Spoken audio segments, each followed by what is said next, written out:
aquellas que, siendo fábricas no resistentes, fábricas como las que se producen en las estructuras de hormigón armado o estructuras metálicas, están incluidas dentro de elementos estructurales que se deforman. El caso típico, cuando en un edificio se nos mueve un pilar y hay un asiento y se produce una deformación del elemento de cerramiento de fachada que estaba entre esos pilares y esas vigas o forjados.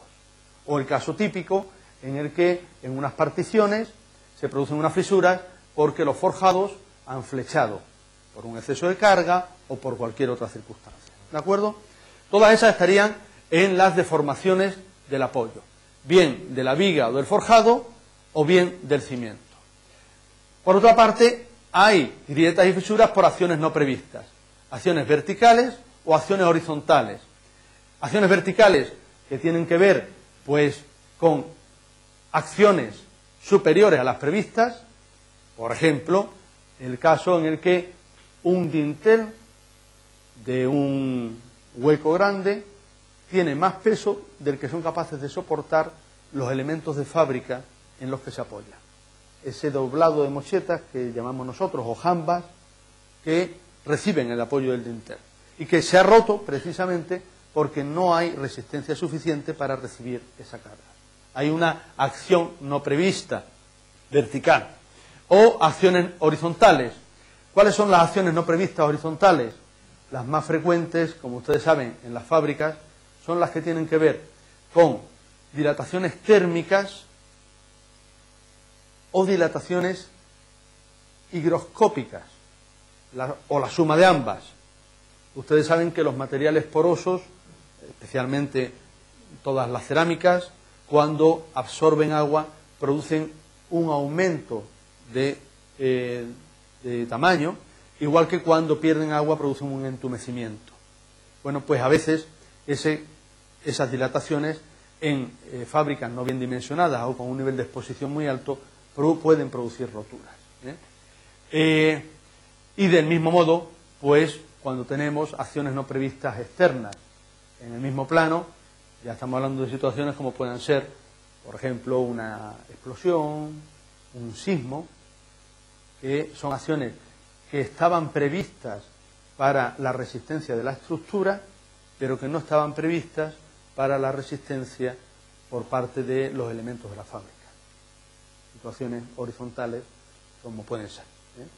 En este sentido, les puedo decir que el terremoto que se produjo en la ciudad de Lorca, en España, hace varios años y que fue una noticia con un alto nivel de impacto, la mayor parte de los accidentes personales que se produjeron fueron por desprendimientos de elementos de fábrica, tanto antepechos como paños ciegos, que mientras que la estructura resolvió con un comportamiento aceptable aquel siniestro, a pesar de lo singular de los parámetros que lo definían, un terremoto que no se había producido en 400 o 500 años y que había provocado, por ejemplo, ¿no?, la destrucción de un edificio que llevaba construido, pues eso, 400 años, una catedral. A pesar de eso, las estructuras se comportaron bien. No acompañó en ese comportamiento la estabilidad de las fábricas. Peor comportamiento tuvieron las fábricas no estructurales que las fábricas estructurales. Las fábricas que tenían misión estructural, muros o paredes maestras y paredes resistentes, se comportaron mejor en edificaciones más antiguas que las fábricas de cerramiento o de partición en estructuras de hormigón o de acero. ¿De acuerdo? Bien, eso es cuando hablamos de grietas y fisuras. Otro tipo de lesión que nos encontramos con frecuencia en las fábricas son las que tienen que ver con la disgregación. La disgregación que se producen por agotamiento en los materiales fundamentales de la fábrica, en las piezas de la fábrica, cerámica, de mortero, o en los materiales ligantes. Estamos hablando de una disgregación producida en todo el espesor. No es una lesión muy frecuente, pero se produce. Luego hay disgregaciones, ya veremos algunos ejemplos, que se producen solo en componentes superficiales y que no se producen y que no son, por tanto, un problema fundamentalmente mecánico, sino un problema de revestimiento o de acabado. Tenemos otro conjunto de lesiones que son las pérdidas de verticalidad, bien por desplome o por abombamiento. Cuando se produce o bien el giro del apoyo, sea un cimiento o sea un forjado, o cuando se produce una pérdida del arriostramiento, tanto si se produce por empuje de la cubierta como si se produce por fragilidad del edificio ante un movimiento sísmico. Estamos hablando de los casos en los que hemos perdido la verticalidad de un paramento, insisto, por empuje de la cubierta. Normalmente los forjados horizontales no provocan ese empuje. A veces las corrosiones de las vigas metálicas en forjados horizontales producen esos deterioros, y fundamentalmente, si no es por el giro del cimiento o del forjado, es por fragilidad ante un movimiento sísmico. No hace mucho tuvimos que visitar un edificio en el que teníamos, era una nave industrial muy sencilla, de estructura metálica, con pórticos, en el que, algunas fotos tengo aquí en la otra presentación, en el que los cerramientos se habían resuelto con fábrica de bloque de mortero de hormigón, estos bloques gris de 20 por 40. Y precisamente, consecuencia de un sismo, se había producido en una de las paredes que tenían menos arriostramiento un desplazamiento, un giro que no podía ser recompuesto y que ya afectaba gravemente, digamos, a la estabilidad, ¿no? Entonces, esas situaciones quedan ahí, quedan congeladas, no se produjo colapso, pero el elemento es igualmente inservible. A eso nos referimos cuando hablamos de esa. Luego tenemos ya lesiones por desprendimiento, tanto normalmente en revestimientos, por la pérdida de enlace entre el elemento de revestimiento y el de soporte, normalmente. Y finalmente, cuestiones o lesiones más superficiales, erosiones, depósitos, manchas, bien de tipo mecánico, menos frecuentes, con mucha más frecuencia, físico-químicos, agentes atmosféricos o depósitos de sales. En cualquier momento, ustedes me paran, levantan la mano. Si no nos da tiempo a llevarles el micrófono, yo me ocupo de repetir la pregunta en alto para que quede en la grabación a todos, Bien. Procedimientos para la reparación de grietas y fisuras. Grietas y fisuras, vamos a ver la familia de deformación del apoyo, deformaciones de la viga o deformaciones del cimiento. Bien, en primer lugar, tenemos que partir, lo hemos dicho siempre, de haber resuelto esa causa de deformación. Por tanto, ya tenemos vigas estabilizadas, cimientos estabilizados, y se trata ya de recomponer la integridad de la fábrica. ¿De acuerdo? Hemos resuelto ya el problema de origen y se trata de recomponer. Cuando tenemos situaciones como estas, en las que hay una deformación, una flecha del soporte, el soporte paralelo al elemento de cerramiento, consideraciones generales sobre el tipo de lesión. Saben ustedes que en términos generales las fábricas, sean estructurales o no lo sean, se producen la rotura por la lógica del arco de descarga, y que con esa lógica, en parábola o en arco, se produce la segregación entre la parte que tiene apoyo y la que no. Es una solución que con frecuencia se produce. Ya veremos en algunos casos más que las exigencias de este tipo de rotura son, entre otro caso, pues la simetría, para que se complete el arco, entre las situaciones de apoyo y de rotura. Situaciones como esta, por ejemplo, en la que se produce por un exceso, un problema de vuelco en el vuelo.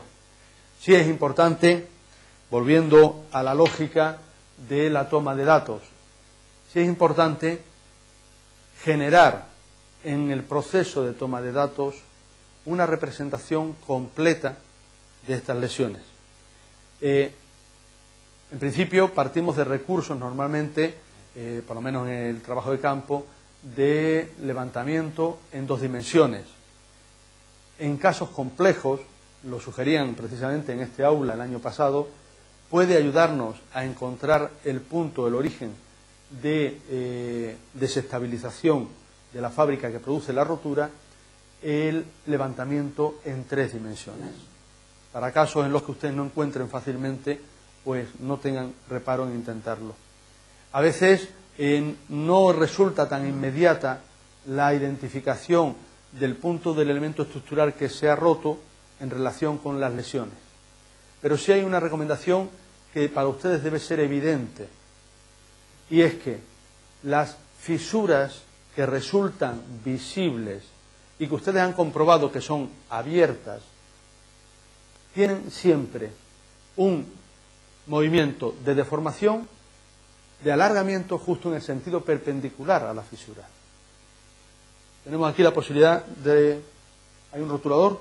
Sí, aquí. En términos generales, hay una cuestión que es tan sencilla como segura, y es que sobre un rectángulo cualquiera, si tenemos una fisura en este sentido, es porque se ha producido una tracción en este, y esa tracción ¿cuándo se produce? Pues cuando la deformación, exagerando, ha hecho que este rectángulo pase a ser este rombo. Cuando hemos convertido el rectángulo en ese rombo, se ha producido un alargamiento de esta diagonal y ese ha provocado la rotura. Se producen a veces roturas en las fábricas por compresión. ¿Qué ocurre? Que las roturas por compresión tardan mucho más en producirse que las roturas por tracción en las fábricas de elementos convencionales, y son mucho menos visibles. Y a veces la propia compresión se traduce en otros deslizamientos que son rasantes y que tampoco se identifican con la compresión. Si se produce una fisura por tracción, váyanse ustedes directamente a esa lectura de lo que ha ocurrido con la geometría. ¿Qué ocurre? Que esa lectura de la deformación no me deja claro si ha habido el descenso de un pilar o la subida de otro, o el movimiento de varios. Y eso sí lo tienen ustedes que resolver componiendo, ahora les pondré un ejemplo, componiendo el conjunto de la geometría del edificio. ¿De acuerdo? Bien. Aquí tenemos un ejemplo concreto en el que teníamos una situación de fisuras como esas en distintos paramentos en un edificio de varias plantas de viviendas, donde lo primero que resultó imprescindible fue identificar la estructura principal y las disposiciones de los forjados. Porque ya les digo, igual que a veces resulta evidente de la visita al edificio encontrar el punto de asiento, otras veces no resulta tanto, ¿no? Bien, del análisis de esta estructura y de estas lesiones, pues viendo qué partes de las vigas eran embrochaladas y cuáles estaban sobre pilares, resultó relativamente fácil componer en 3 dimensiones que el problema se había producido porque uno de los brochales había hecho ceder en flecha a una viga. No había problema en los pilares, era un problema simplemente de que la viga, esta viga que recibía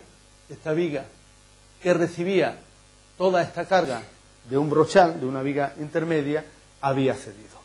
¿De acuerdo?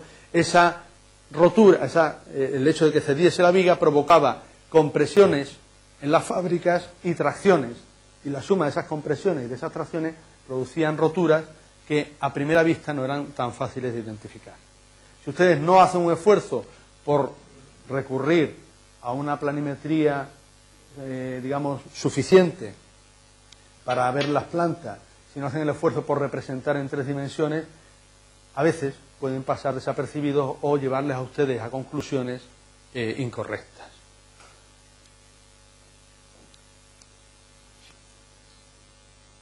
Perdonen.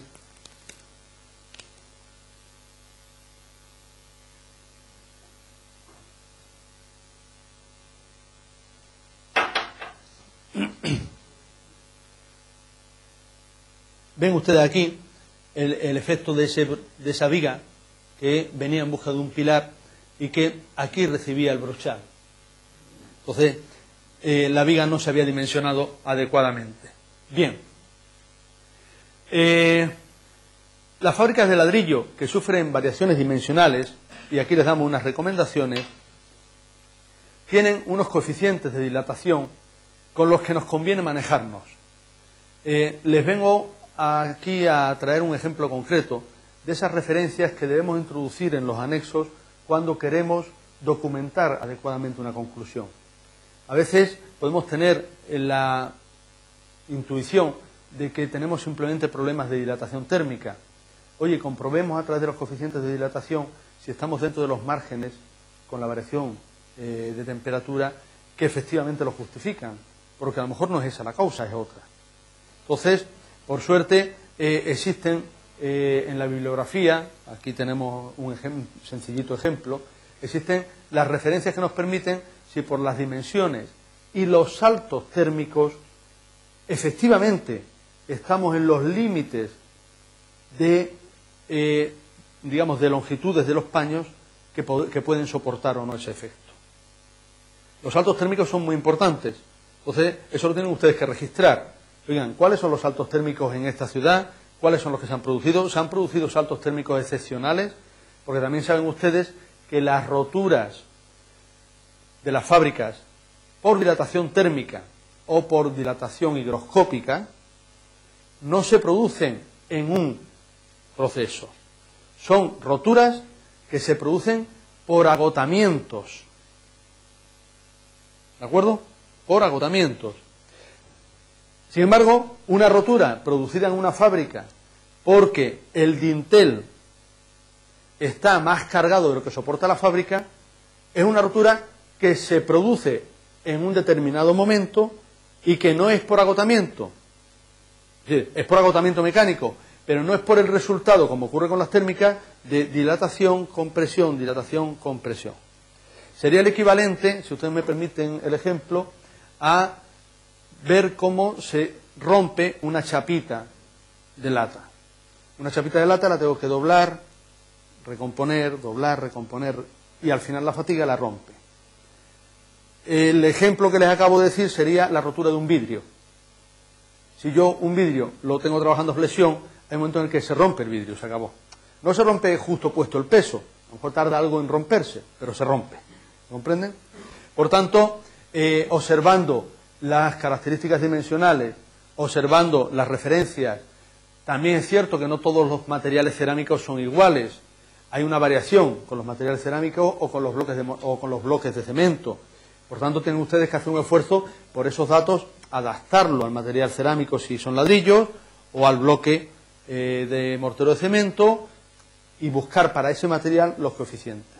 Pero tenemos a disposición esos recursos, por suerte, para tomar decisiones más documentadas. Bien, son ejemplos, como ustedes ven, típicos de dilataciones térmicas. Con frecuencia, el empuje por dilatación de un pretil hace que el pretil con el que está trabado se desplace. Y de ese proceso producido durante días y durante años, se acaba produciendo la rotura. Es una imagen muy frecuente del efecto de la dilatación térmica en antepechos de azoteas. La rotura en los extremos. No es la única, pero suele ser la que se da con más frecuencia, la posición. Les insisto que cualquier comentario, pregunta o aclaración, estaré encantado de atenderlo. Aquí tenemos un resultado también muy parecido. Ven ustedes el resultado en ese extremo. Estas soluciones, como ustedes conocen perfectamente, son soluciones de doble hoja, en el que hay una hoja exterior, normalmente construida con medio pie de ladrillo, y una cámara y una hoja interior. Y es normalmente la hoja exterior la que soporta esas tensiones. En las fábricas resueltas con soluciones estructurales resistentes, los espesores de las fábricas, que son mucho más altos para sumisión resistente, les hacen mucho más resistentes también a esas tensiones. Permítanme un paréntesis.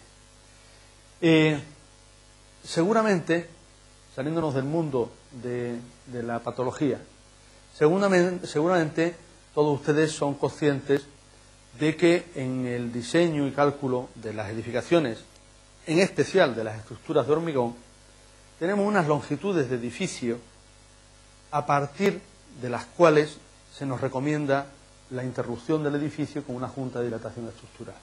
Esto lo tenemos todos los arquitectos muy asumido. Sin embargo, no es la única forma de construir el edificio. Nosotros, con romper el edificio, nos libramos de la tarea de calcular la estructura para soportar el estado de tensiones que produce en el hormigón la dilatación térmica. ¿Me explico? Eso no quiere decir que no se puedan construir edificios más largos y continuos. Se pueden construir. Y dependiendo de la tipología, podemos tener resultados, digamos, de comportamiento seguro.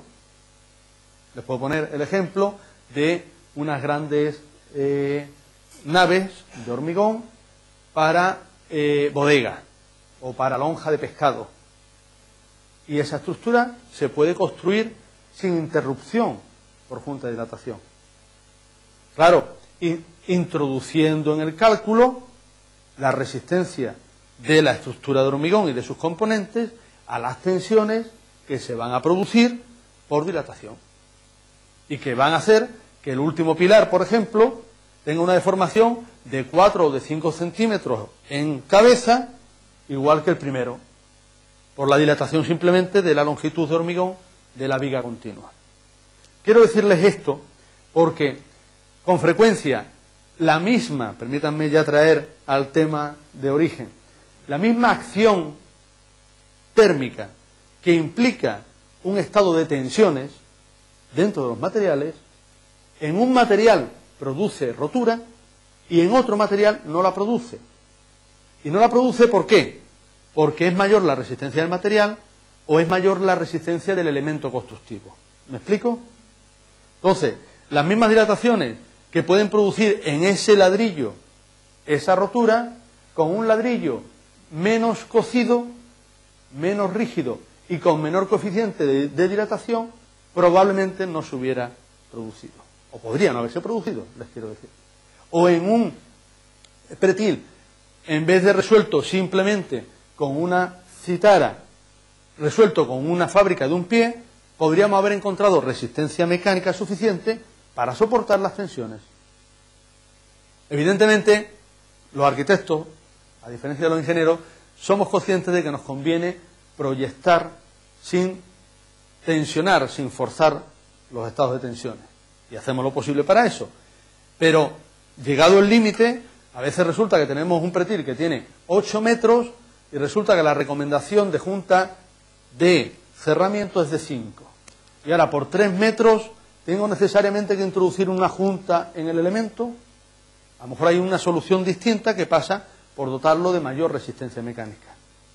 Por tanto, por lo menos, seamos conscientes a la hora de valorar un edificio de que esas variables pueden haber tenido un determinado efecto en la aparición de la lesión o en la no aparición de la lesión. A veces, simplemente, edificios aparentemente iguales, por la diferencia del nivel, digamos, de cristalización del tipo de ladrillo o de los morteros que se han utilizado, han dado roturas en uno y no la han dado en otro. Y claro, a veces resulta difícil demostrar a la sociedad que el efecto es el mismo y que en uno ha producido rotura y que en otro no lo ha producido. ¿De acuerdo? Claro, si no entramos al detalle de comprobar la diferencia de cristalización de las partidas de ladrillos colocadas en un sitio y de las de otro, no vamos a tener argumentos para demostrarlo. ¿De acuerdo? Bien. ¿Ninguna duda? Gracias, profesor. Un comentario. Sí. Gracias. Un comentario, Enrique. Hace varios años en Brasil, en el IPT, había... el IPT es el Instituto de Pesquisas Tecnológicas del Estado de San Pablo, donde jugamos el otro día. El caso es que, como organismo consultor estadual, tenían que pescar grandes complejos de vivienda y estaban teniendo problemas muy graves, y tuvimos la fortuna de ver ahí, construidos con bloques de hormigón, ¿sí? Y estaban investigando y llegaron a la conclusión que los morteros que por normativa brasileña se estaban utilizando eran muy ricos en cemento y tenían un efecto contraproducente ante la acción, sobre todo hidrotérmica y térmica, sobre todo del comportamiento de las fábricas, ¿no? Con bloques de hormigón. Entonces la recomendación que salía del propio instituto era dosificaciones más plásticas, por decirlo así, más ricas en cal, con menos cemento, bueno, contrario por ahí a lo que en un principio el conocimiento que se tenía recomendaba, ¿no? Y generaba una serie de roturas muy interesantes, productos de esa rigidez, por decir así, de esa tenacidad que tenía el mortero en su comportamiento con los bloques, ¿sí? Es un tema bastante interesante y hay bastante bibliografía al respecto. No voy a hacer el comentario porque a veces fábricas... Compañero, aquí tenemos sitio. Creo que iba en el sentido de lo que acotabas al final. Sí, sí. Es un ejemplo que ilustra muy positivamente lo que veníamos diciendo, ¿no? Entonces, esa labor les corresponde a ustedes, identificar matices o diferencias que puedan, cuando hay diferencia de comportamientos, explicar esas diferencias, ¿eh? Muy bien, pues seguimos adelante. Respecto a la dilatación potencial de las fábricas de ladrillo, les decía, dependiendo de las arcillas, de los procesos, aquí tenemos unas recomendaciones y sería una labor aplicar en cada caso, insisto, con las variables que tienen que ver en adecuar el tipo de material a los valores estándar. ¿De acuerdo? Bien. Uy, perdón. Estas son soluciones o situaciones de las que hemos hablado antes, en las que se producen las roturas. Miren, cuando nosotros tenemos, como ocurre con los pretiles de azotea, en los pretiles de azotea tenemos esta situación. Una fábrica hace tope con otra y con otra, por ejemplo. Claro, ahí se producen unas libertades de movimiento, que son las que están ustedes viendo, y unas deformaciones por longitud, que son muy distintas de las que se producen cuando tenemos una estructura porticada en la que los pilares suelen ocupar posiciones relativamente extremas. En estas situaciones puede ocurrir que efectivamente la fábrica haga tope con el pilar, entonces sabemos dónde se va a producir el exceso o dónde se va a producir la limitación del movimiento, o puede ocurrir que la fábrica no haga tope con el pilar y pase entera por delante al encuentro de la siguiente. Y entonces aparece otra suerte de roturas distintas, ¿de acuerdo? Más parecida a la que hemos visto antes en el borde del perfil.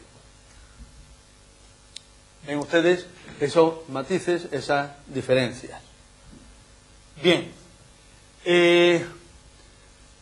Les decíamos que hay dos causas distintas, la térmica y la de presentación de humedad.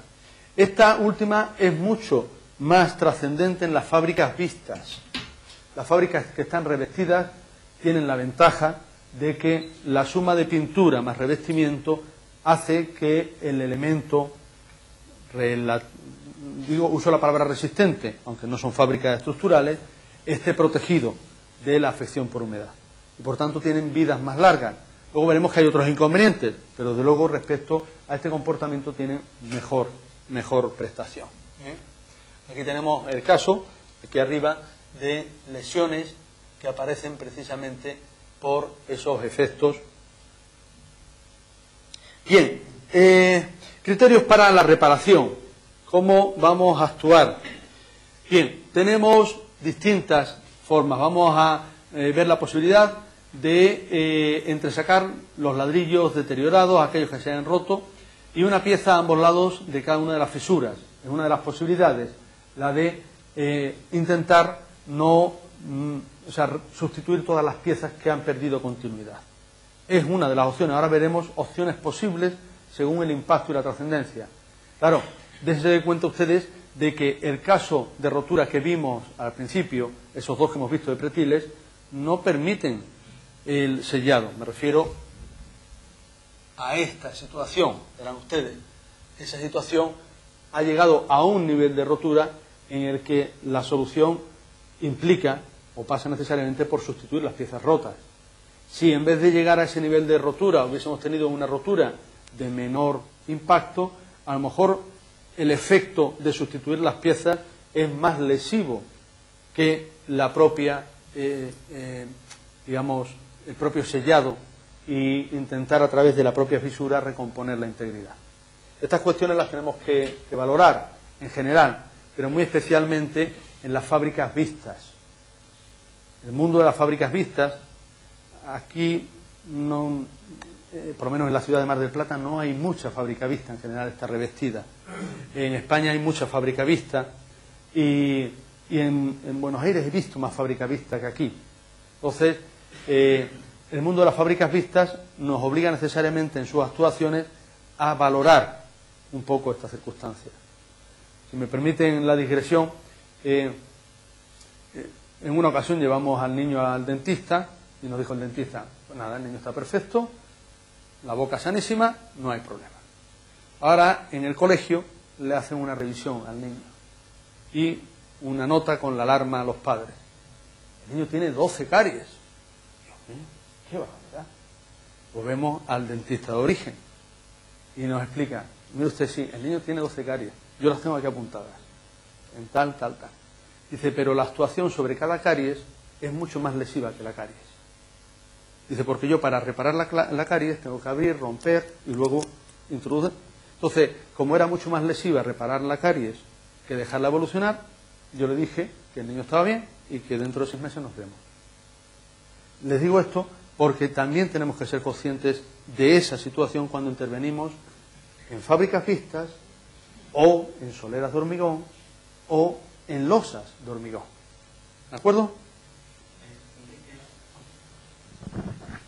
Quería hacer un pequeño comentario que tiene relación un poco con lo que hablamos la primera sesión, que tiene que ver con la importancia de hacer cateos, porque en este tipo de situaciones el hecho de la rotura de la pieza implica una gravedad, que muchas veces en este tipo de piezas puede estar disimulada, por ejemplo la grieta o fisura, cuando se da, cuando no rompe la pieza, pero sí se da en el mortero de asiento, por ejemplo. Situaciones que pueden plantear que las piezas estén flojas y que sean un peligro para la seguridad pública, pero que no sean advertidas porque están disimuladas por esta variación, digamos, de textura. Efectivamente. Nosotros cuando nos encontramos una lesión, en el proceso de caracterización de la lesión, como el ejemplo que ponía el arquitecto Polo, es fundamental el cateo, la prueba o el ensayo. Son cosas en las que no me he querido detener en la descripción general del protocolo, pero también en el protocolo se apuntan para cada lesión un conjunto de comprobaciones necesarias y para cada elemento inspeccionar la forma de hacerlo. Algunas con, digamos, herramientas de uso sencillo y rudimentales, como un martillo de goma, como una pequeña galga, un calibre, y otras que exigen la participación de laboratorios. Por ejemplo, en la comprobación de la resistencia a arrancamiento que tiene un determinado aplacado o que tiene un elemento de cornisa respecto a la matriz, ¿no? Cómo comprobar el riesgo potencial que existe o no, o la resistencia que existe, cuando se nos ha caído un trozo de cornisa, pero se nos ha caído ese, y hay 300 metros más de cornisa. ¿Cómo vamos a chequear si efectivamente eso es un tema puntual o hay potencialmente? Entonces, en todo el proceso, la necesidad de acercarnos, de romper, de catear, como decía el arquitecto Polo, es fundamental. En este caso, pues también. ¿Qué ocurre? Que efectivamente cuando nosotros tenemos lesiones de la trascendencia de esta, pues nos vamos a ver obligados a sustituir todas las piezas rotas. A veces podemos sustituir solo la rota, otras veces tenemos que extendernos en una a la derecha y en otra a la izquierda para recomponer adecuadamente la fábrica. Porque también tenemos que ser conscientes de que en una sola pieza la operación de extraer y de reponer tiene dificultades técnicas mayores para garantizar la adherencia del mortero. Es por un problema de conseguir introducir el mortero, a pesar de que usemos un mortero adecuado, hoy la tecnología y la industria nos permite disponer de morteros que efectivamente tienen una fluidez, tienen un carácter expansivo. A pesar de eso, es mucho mayor que cuando se recomponen varias piezas. Bien.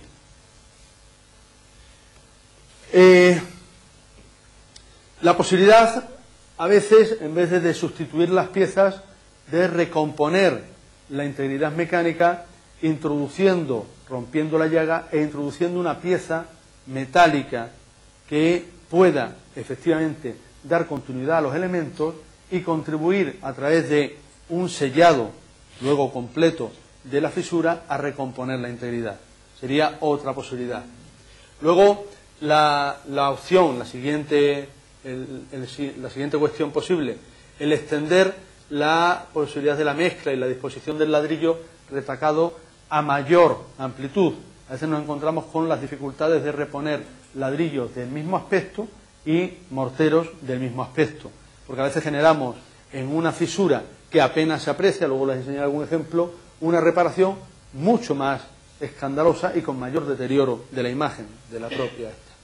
Y finalmente la colocación, si hemos tenido que generar o hacer evidente o asumir esa fisura, la colocación de un fondo de junta y de un sellado. Si les parece, hacemos aquí la interrupción de media jornada. ¿Alguna duda más? ¿Algún comentario? Bueno, pues seguimos en unos minutos. Bien, agradecemos la presentación del arquitecto Soler y los queremos invitar a tomar un café en 15 minutos, 8 menos cuarto, nos volvemos a encontrar para continuar con el arquitecto. Gracias.